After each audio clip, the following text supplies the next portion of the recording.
Hello and welcome to Shaka Extra Time. I am Paul Ndiho. Joining me on set live is Shaka Sali himself, aka the Kabale Kid. Hello, Shaka. Hello, Paul. How are you? Hugely terrific, my friend. Good, good. Good to see you again. Today we'll be talking about a lot of things, especially happening on the continent. But before we go there, a warm welcome to you, all our Facebook followers watching us live from all over the world. Shaka Extra Time is a place where you get to talk to Shaka himself. Shaka, right away, let's maybe start in Burundi.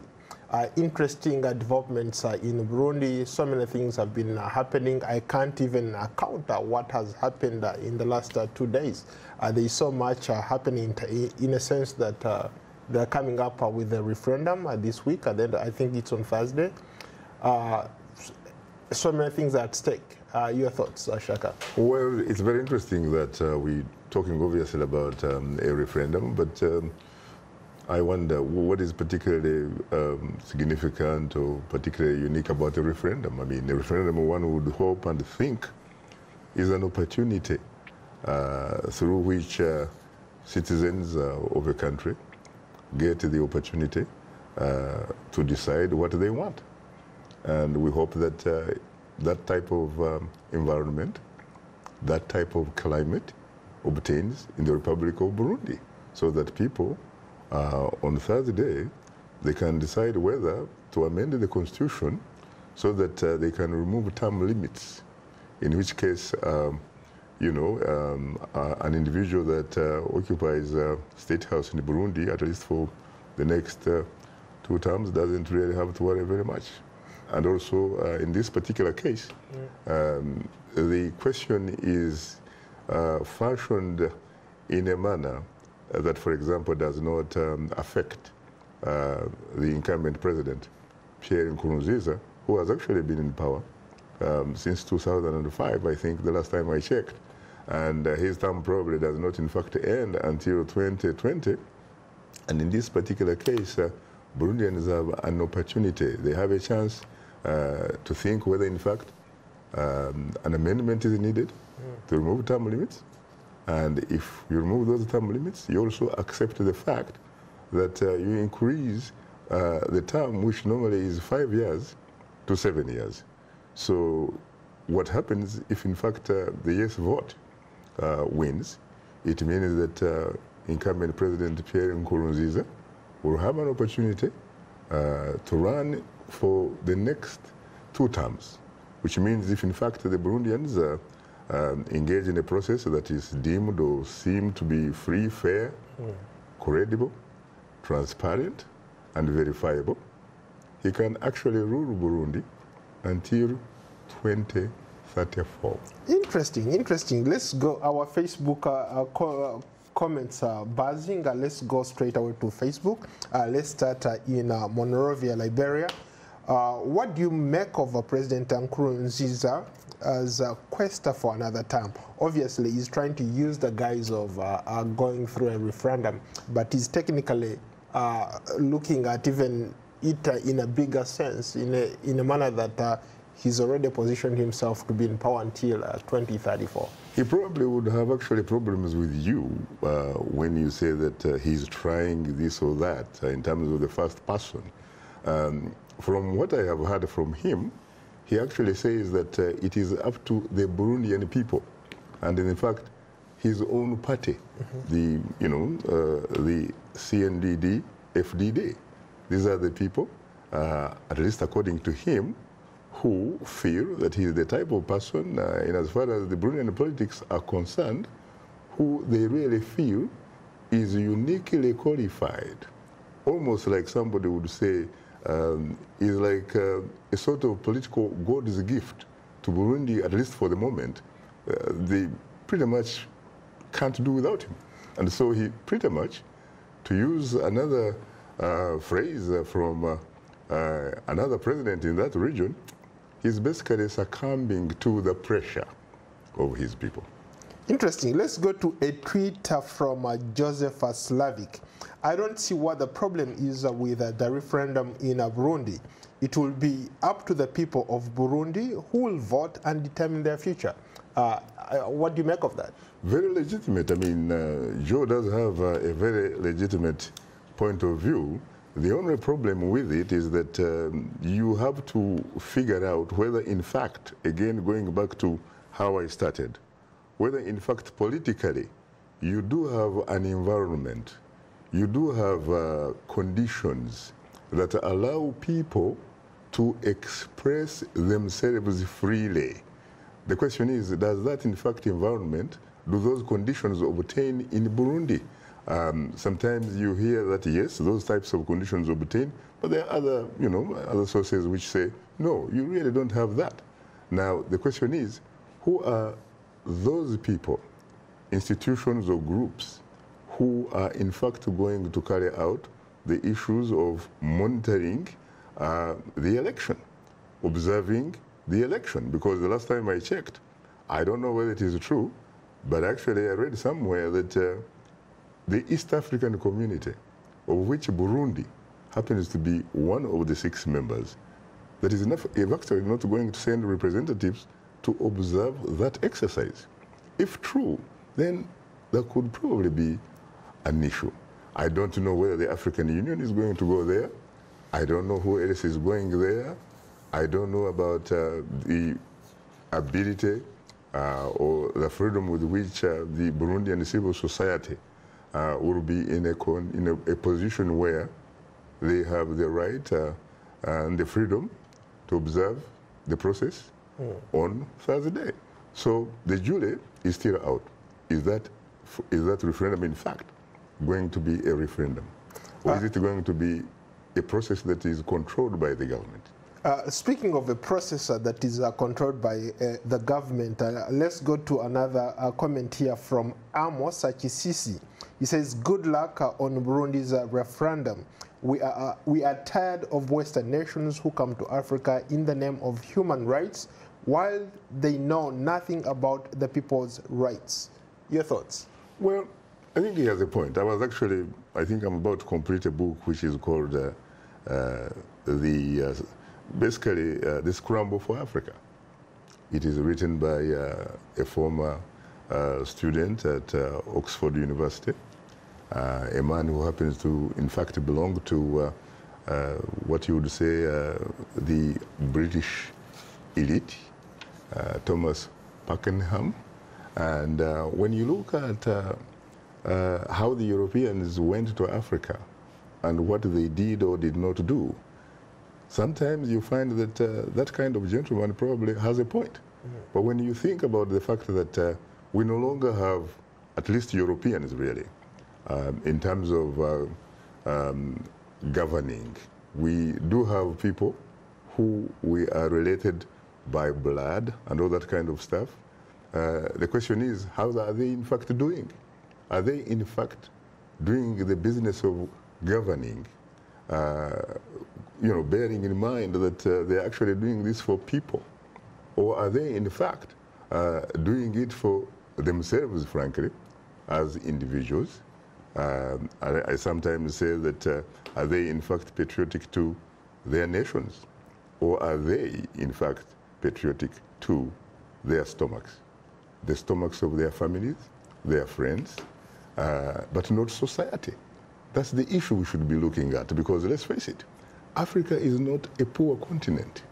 On the contrary, some sources suggest that Africa may in fact be the home of more than 60% of some of the most important resources that the world in fact depends on. And yet, Paul, the last time I checked, the people of Africa are probably the poorest on this planet Earth. Shaka, maybe let's try to examine this whole referendum thing, term limit thing, maybe, and put it into context. Let's look at some examples. For example, in 2005, Yoweri Museveni of Uganda managed to hash through a constitutional amendment. It went through. He abolished term limits. Now, as we speak, he has abolished the age limit. He's set to run again in 2021. You have Paul Biya in Cameroon. He has succeeded in doing that in 2008. You have Djibouti's Ismail Omar, who tried the same thing in 2008. Paul Kagame in 2015. Denis Sassou Nguesso in 2015. The list goes on and on and on. What's in it for these guys? Why is every leader interested in changing their constitutions to allow them stay longer, or to even remove the age limits as you spoke about earlier? Very interestingly, Paul, is that you can probably not find a single person that you mentioned admitting why he thinks that there's no need really for term limits. What they say, all of them almost as a rule, they basically tell you they are quote-unquote political hostages. They are political hostages of their political parties, if in fact they do have parties, because some people say that in fact they don't have parties because they are actually parties. Just like, you know, at one time I think you heard about the one time very powerful king of France, Louis VIII or something, who used to say that I am the state and the state is me. And so their supporters sincerely say that those types of countries cannot do with those particular individuals because, again, those particular individuals happen to be very uniquely gifted. And it's quite possible that some of them, in fact, are. But the problem is, wait a minute, what if, in fact, those people, God forbid, what if somebody dies? Does it mean, in fact, that person has actually to die with that particular country? It happened, in fact, for some time in a country called Ivory Coast, Côte d'Ivoire, where a founding president, a man called Houphouët-Boigny, was pretty much like a king, really, a presidential monarch. Until he died, when he died, he pretty much almost like died with Ivory Coast. Because after that, guess what? It triggered civil war that lasted for a very, very long time. Look at a country called Somalia, for example. You had Siad Barre.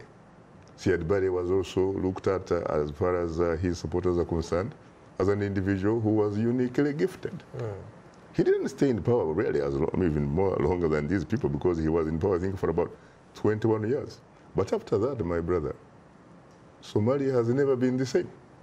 So there is a case where supporters of these individuals who end up being presidential monarchs, you know, they present the case and they say it is very necessary because, again, these individuals are very uniquely qualified to play that role. But when you look at it very, very closely, you'll find that actually some of these people who are supporters, it is not so much that they are supporting these particular individuals. They are actually supporting themselves. Because for as long as this particular individual is in the State House, is in charge of distributing or deciding who gets what and who doesn't in terms of resources, they are the people who happen to be in the first lane. And so it's about them. They are patriots to their stomachs. And because they are, they don't see why they should get out of power. But others will tell you that any society needs to renew itself. You need one generation to, at some point, you know, hand over the baton to a younger generation so that the younger generation can also figure out how to organize that society in terms of development. So I think that this has almost become like a political disease, but it's not a good disease really, in the sense that it really is not to the benefit of the vast majority of the African people. Rather, it is to the benefit, some will argue, and probably a lot of them actually will argue, to these individuals who happen to be power hungry, who happen to be very greedy, very selfish, to the extent that they think they have to run a country where there is a monologue, not a dialogue. Because if there was a dialogue, they would know that it is time, you know, to kind of like, come on, man. You know, step aside, let someone else come back and, you know, take society forward.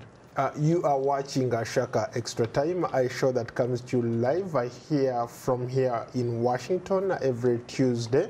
Back to you, Shaka. There is a Facebook comment here from Lomé.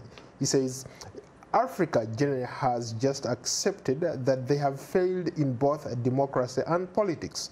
Let them embark on kingdoms rather than pretending to have these periodic elections. Your thoughts on that? Well, first of all, I think this particular individual, I don't know who he is addressing that comment or that question to, because it is not really all Africans or the majority of the Africans that determine how these societies run. So but their leaders have failed them. Well, precisely because probably these are not their leaders.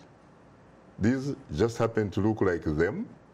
They happen to probably know where some of these individuals were born, went to school, and where they trained and what have you, whether they were in the military and what have you. But that is the only thing that they have in common with a lot of these other people whom these individuals claim to lead. These are not leaders, Paul. These are rulers, just like colonial rulers, really. The only difference is that colonialism had rulers who were called governors, who were white people. They were European people.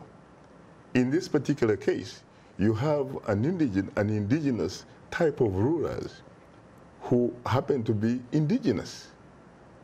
The question is, do they in fact have really a sense, do they know what they are really up to? Perhaps they do. And if they do, what is it really? Do they have the interests of the vast majority of their own people, frankly, at heart? Do they in fact put their own country above and beyond the individual, greedy, selfish interests? I think if you look at most of them, the answer probably will be no, they don't. So these really are people, for the most part, they actually seize power. They are not chosen. They are not elected. They seize power with AK-47 in the name of being freedom fighters, in the name of being liberators. But when it comes to the business of governing, my friend, some of them in fact start saying, you know what?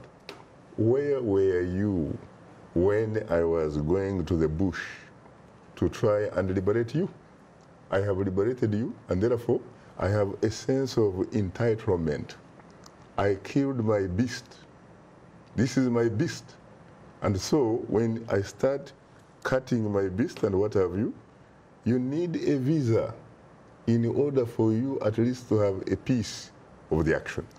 Shaka, you seem to be suggesting that if I was a young person, highly educated, I have ambition to run for maybe political office at some point, I have no future in Africa or in any country that some of these countries that we've been talking about, because there seem to be, you hit a wall when you start aspiring for these bigger positions because of these guys who are there. They don't want to leave. They don't want to create room for us to get in. So what kind of advice would you give to young people who are watching maybe this program? Well, first of all, I will tell you that Africa is a continent. It is not a country. That continent has 54 countries, which are member countries of the African Union, plus Western Sahara, which is still struggling to disengage itself from Morocco, so that in fact it can also become a country. So as at present, you have 54 member countries in a sense that belong to Africa. Out of those 55 countries, I will be very honest with you that if you are a young man, you better hope that you come from South Africa, that you probably come from Mauritius, that you probably come from Seychelles, that you come from Botswana, that you come from Namibia, you come from a place like Ghana, you come from a place like, at least now we could even say a place like Liberia, that you come from Sierra Leone, that you come from Benin, and to some degree you come from Nigeria. Not East Africa. I don't know, maybe to a certain degree, a very lesser degree in East Africa, that you probably come from Kenya. But even if you come from Kenya, you know, short of course of the golden political handshake between Uhuru Muigai Kenyatta and Raila Amolo Odinga, you also may have problems there.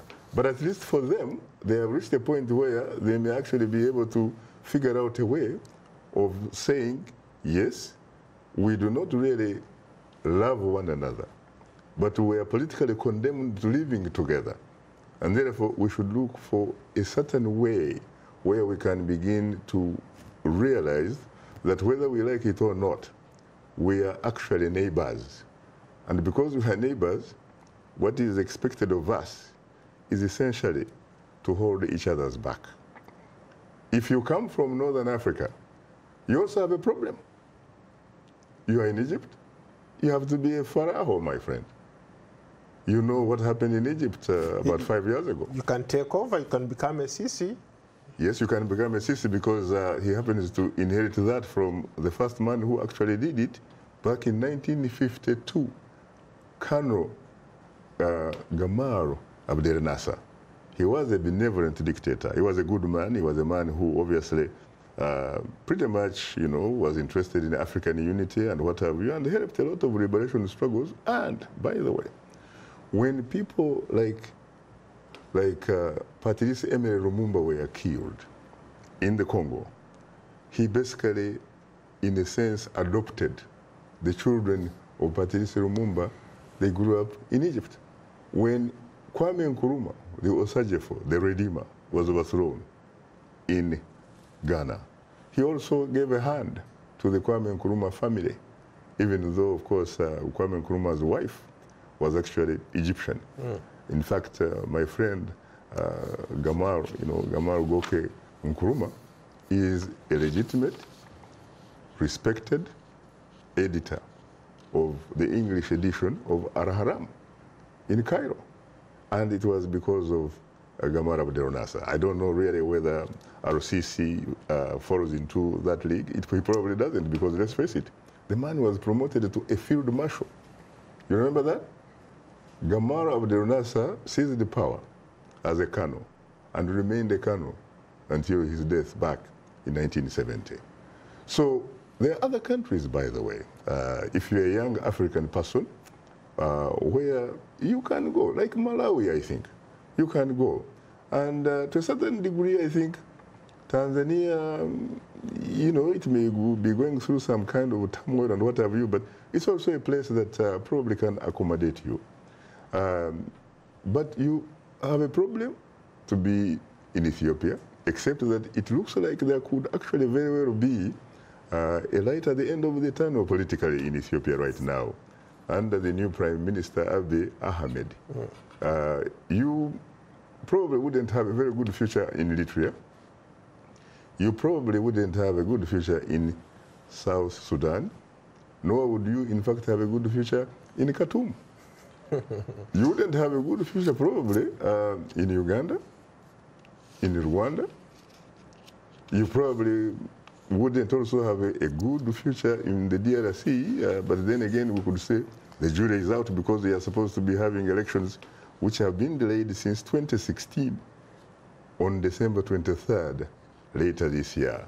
So there are a lot of places. Angola seems also to be changing a bit, but we have probably to be a bit patient. So there are not so many places, sincerely, if you are a young, educated, politically ambitious type of individual.